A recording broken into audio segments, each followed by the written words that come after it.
मनुने से कर जोड़, पग पग पल पल बढ़े चलो की ओर, मोक्ष मेल की ओर।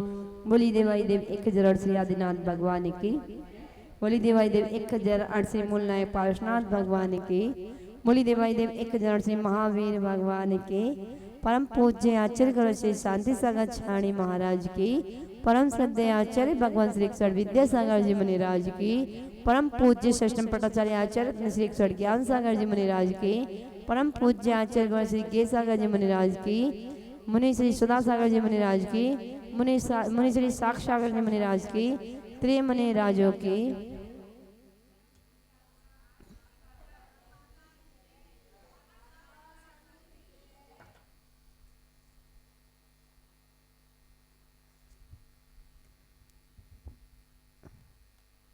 धर्म स्नेह बंधु, आगरा वालों का विशेष पुण्य का उदय चल रहा है। जितने आपकी पुण्य की सराहना करें उतना कम है। इतना ज्ञान का भंडार पूज्य गुरुदेव सुधा सागर जी का समोषण जैसा लग रहा है, त्रिमुनि राजों का समोषण जैसा लग रहा है।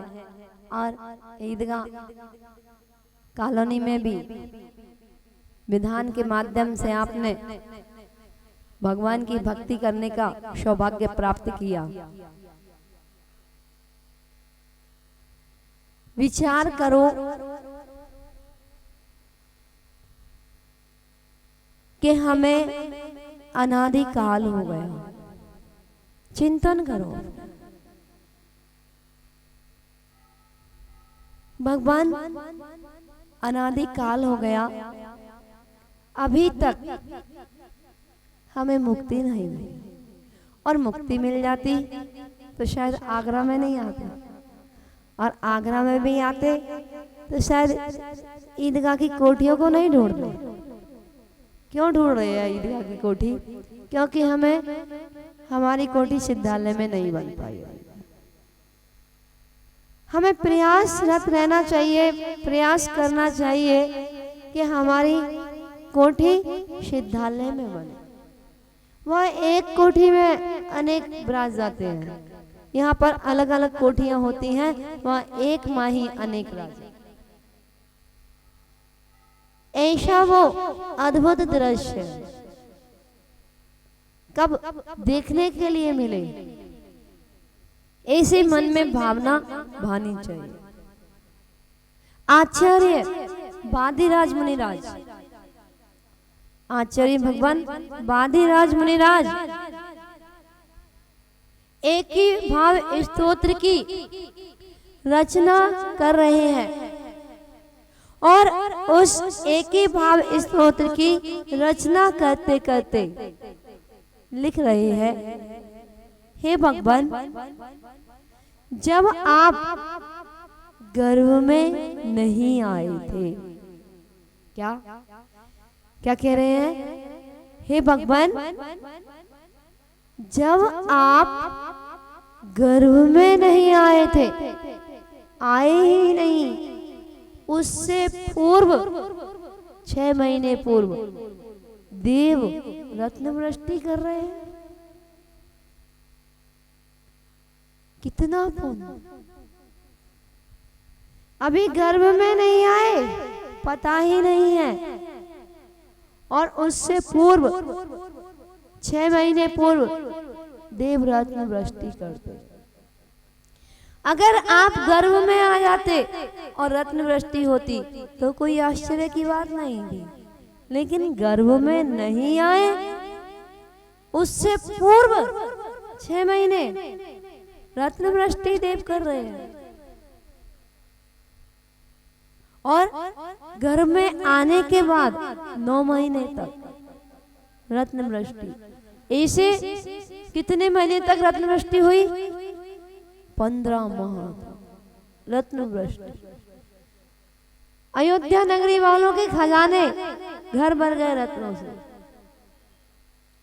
कह रहे हैं हे भगवान, जब आप गर्भ में नहीं आए तब रत्न वृष्टि हो रही है, और अगर गर्भ में आने के बाद रत्न वृष्टि होती तो कोई आश्चर्य की बात नहीं थी। इसी प्रकार हे भगवान, अगर आप मेरे हृदय रूपी गर्भालय में, देवालय में अगर आप विराजमान हो जाओ, क्या कह रहे हैं हे भगवान, इसी तरह से अगर आप मेरे हृदय रूपी गर्भालय में विराजमान हो जाओ तो क्या यह शरीर की काया स्वर्णमयी नहीं हो सकती है आपके विराजमान होने से?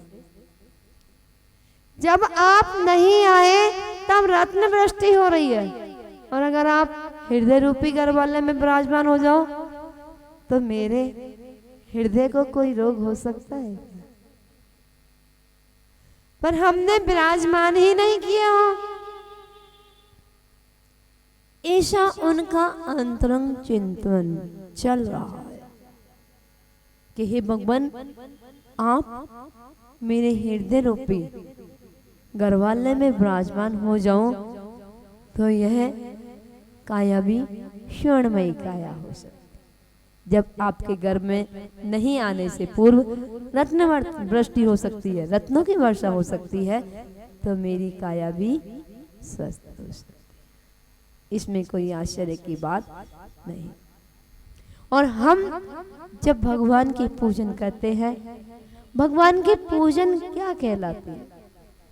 उनके गुणों का गुणगान करना, उनके गुणों का स्मरण करना, उनके गुणों की स्तुति करना, आराधना करना, ध्यान करना, यह पूजन कहलाता है।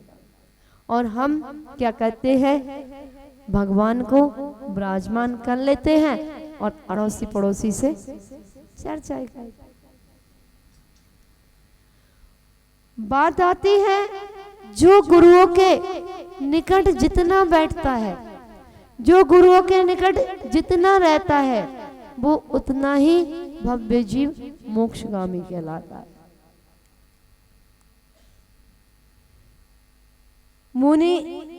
मुनियों के बाद दूसरा नंबर किसका होता है? कल्पवासी देवियों का होता है।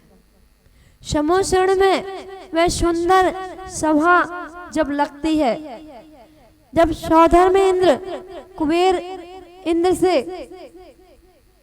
कहते हैं कि जाओ समोसण की रचना करो, तो वो समोसण में प्रभु जिस समोसण में विराजमान रहते हैं वो अशोक वृक्ष के नीचे सिंहासन पर विराजमान होते हैं। उस सिंहासन से भी 4 अंगुल अधर में और 12 सभाएं लगी होती हैं। 12 सभाएं लगी होती हैं। चारों दिशाओं में जीव उपस्थित रहते हैं और एक मुख होता है, 4 मुख दिखाई देते हैं। एक मुख होता है, 4 मुख दिखाई देते हैं। इतनी विशुद्धि बढ़ती है वहां, इतनी विशुद्धि होती है, इतनी विशुद्धि होती है कि एक मुख होते हुए और 4 मुख दिखाई देते हैं। जैसा आपने कभी देखा हो भरी सभा में, और आप का जिससे स्नेह वात्सल्य अधिक है वो आपको देखे या ना देखे, उसकी दृष्टि सामने की ओर है, सामने ही आप बैठे हैं और आपको कैसा लगेगा कि वो हमें देख रहे हैं। लगता है कभी कभी, जैसे मान के चलो आप महाराज जी के पास बैठो या माता जी के पास बैठो और ये ग्राउंड पूरा हाउसफुल हो और प्रवचन सभा चल रही हो, सभी को देखा जा रहा हो, सभी को देख रहे, लेकिन उस समय उपयोग कहाँ है? भगवान की वाणी पर है, जिनेंद्र की वाणी पर है, आपकी तरफ तो नहीं है।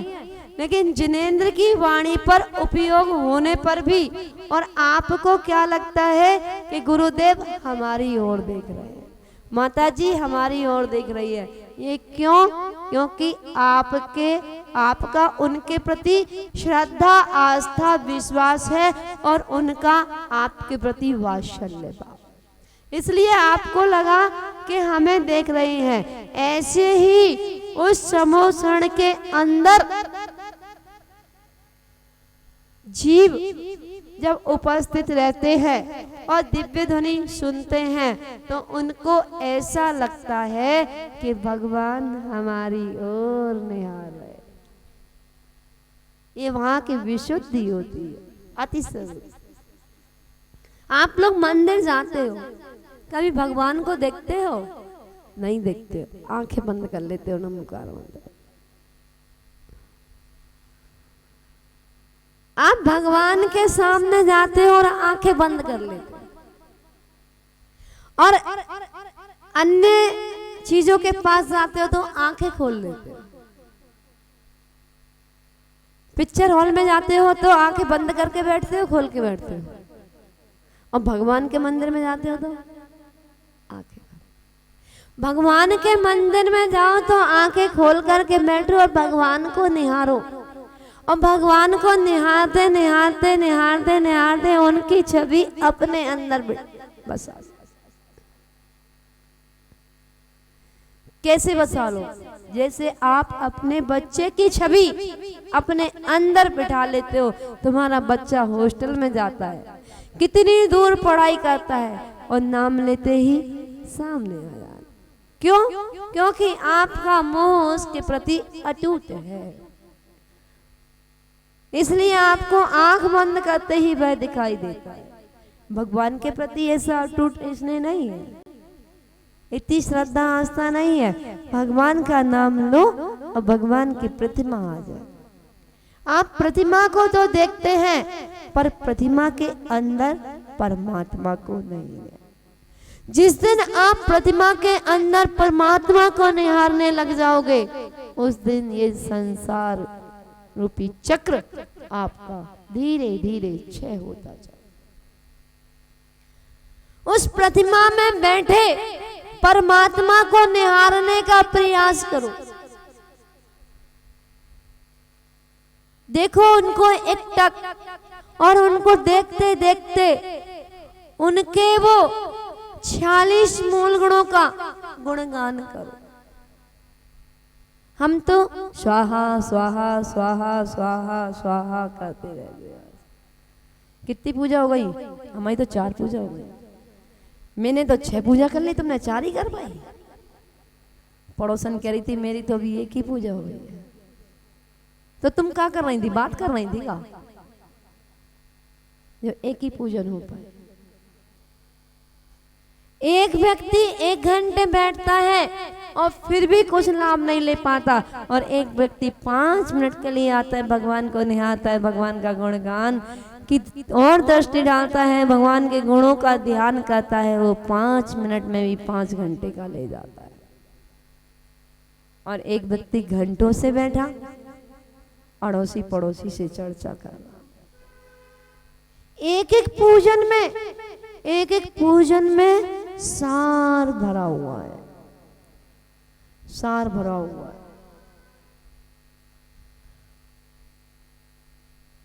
हम 4 लाइनें कोई सी भी पूजन की पढ़े।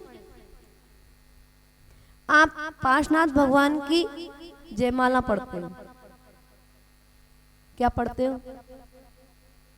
अनादिकाल से, बोलो, अनादिकाल से कर्मों का सताया हुआ, इसी से आपके द्वार आज आया हूं। ऐसा बोलते हो ना? क्यों बोलते हो? इन 2 लाइनों को अपने अंदर चिंतन में ले लो। क्या कह रहे हैं? अनादिकाल से कर्मों का सताया हुआ हूं, इसीलिए आज आपके दरबार आया। अगर मैं कर्मों का सताया नहीं होता तो आपके दरबार में थोड़ा ही ना आता। एक 8 कर्म मुझे संसार परिभ्रमण करा रहे हैं। एक एक शब्द का चिंतन करो। आप स्तुति पढ़ते हो, विनती पढ़ते हो, तुमसे लागी लगा पढ़ते हो नहीं, और तुमने पढ़ दी, थाना पूर्ति कर दी। तुमसे लागी लगन ले लो अपनी शरण पारस प्यारा, मेटो मेटो जी संकट हमारा। कभी आपने पढ़ा ऐसे? पढ़ा क्या? नहीं पढ़ा। पढ़ो एक बार। अब आंखें बंद करो। क्यों? क्योंकि आपके सामने भगवान नहीं है, अंदर है। अब आप जिनालय में नहीं गए, और उस जिनालय का स्मरण करो। वो बोल रहा है भगवान पार्शनाथ भगवान का स्मरण करो, चिंतन करो। एक बार पढ़ो अपने अंदर, उस जिनालय को अपने अंदर लेकर के आओ, जिनेंद्र प्रभु को अपने अंदर बिठाओ। तुमसे लागी लगन ले लो अपनी शरण पारस प्यारा, मेटो मेटो जी संकट हमारा। निस दिन तुमको जपो पर से नेहा तजो जीवन सारा, तेरे चरणों में बीते हमारा। क्या कहा आपने? शब्दों में क्या कहा? इन शब्दों पर ही तो अमल करना है। निस दिन तुमको जपो पर से नेहा तजो जीवन सारा, तेरे चरणों में बीते। हम कहते तुमसे लागी लगन ले लो अपनी शरण पारस प्यारा, मेटो मेटो जी संकट हमारा। सुन लो भगवान, हम सुनाने आए आपको। आपने विनती नहीं सुनी होगी इसलिए सुन लो, और स्पीड में लगाई स्तुति बोली और चलते चलो भैया। उधर से फोन किया, हाँ दूध की कैन ले आए थे क्या? सब्जी का बैग ले आए क्या? मंदिर से निकल नहीं पाए और चर्चा घर की हो गई। यहाँ क्या कह रहे थे? निस दिन तुमको जपो पर से नेहा तजो जीवन सारा, तेरे चरणों में बीते हमारा। सोचो, विचार करो, डूबने का प्रयास करो भक्ति में, आत्मा की भक्ति में, अपने आत्म स्वरूप को पहचानने में। जब तक अपने स्वरूप को नहीं पहचानोगे, जब तक अपने आत्म स्वरूप से, अपने आत्म तत्व से, अपने जीव द्रव्य से, तब तक आपको महिमा नहीं आएगी। पहले अपने आप से लगाव करो। जब तक हमें अपने आप से लगाव नहीं होगा, तब तक हमें प्रभु से लगाव नहीं होगा। और जब जब हमें अपने आप से लगाव हो जाएगा, आत्मा ही तो परमात्मा बनती है। वो तो परमात्मा बन चुके।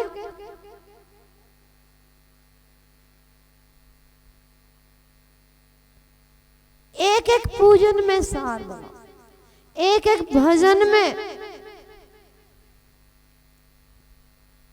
सार भरा हुआ है। आप नमोकार मंत्र भी पढ़ते हैं, उस नमोकार मंत्र में भी पंच परमेष्टि गर्भित है और पंच परमेष्टियों के मूल गुणों को आप नमस्कार कर रहे हैं। पंच परमेष्टि का भी स्मरण करते हो। जैसे ही आपने पहले पद का स्मरण किया, नमो अरिहंताणं,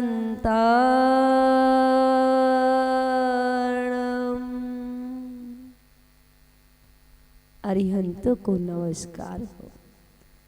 कैसे है वे अरिहंत प्रभु, जो 46 मूल गुणों से सहित, 18 दोषों से रहित, वीतरागी, सर्वज्ञ, हित उपदेशी।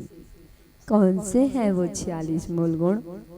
10 जन्म के अतिशय, 10 केवल ज्ञान के, 14 देवकृत, 8 प्रातिहार्य, 4 अनंत चतुष्टय। जो 46 मूल गुण के धारी है, इसे अरिहंत परमात्मा के चरणों में मेरा बारंबार नमस्कार। नमो सिद्धाणं,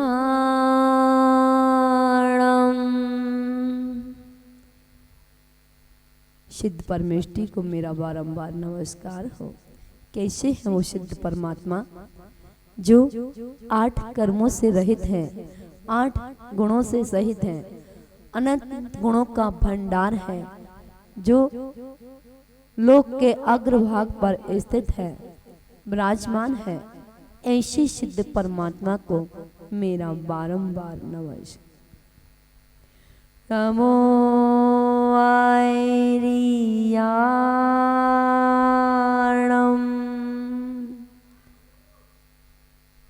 आचार्य परमेष्टि के चरणों में मेरा बारंबार नमस्कार हो। कैसे हैं वो आचार्य परमेष्टि, जो 36 मूल गुणों के धारी हैं, जो शिक्षा दीक्षा देते हैं, प्रायश्चित देते हैं। ऐसे आचार्य परमेष्टि के चरणों में मेरा बारंबार नमस्कार। नमो वज्रायाणं,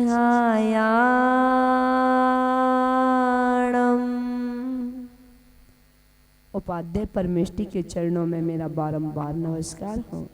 कैसे हैं वो उपाध्याय परमेष्टि, जो 25 मूल गुणों के धारी हैं, जो स्वयं पठन और अपने शिष्यों को पढ़ाते हैं, स्वयं पठन पाठन करते हैं, जो 11 अंग और 14 पूर्व के पाठी है, 25 मूल गुणों के धारी है। ऐसे उपाध्याय परमेष्टि के चरणों में मेरा बारंबार नमस्कार। नमो लुई सब्बिसाहुणं,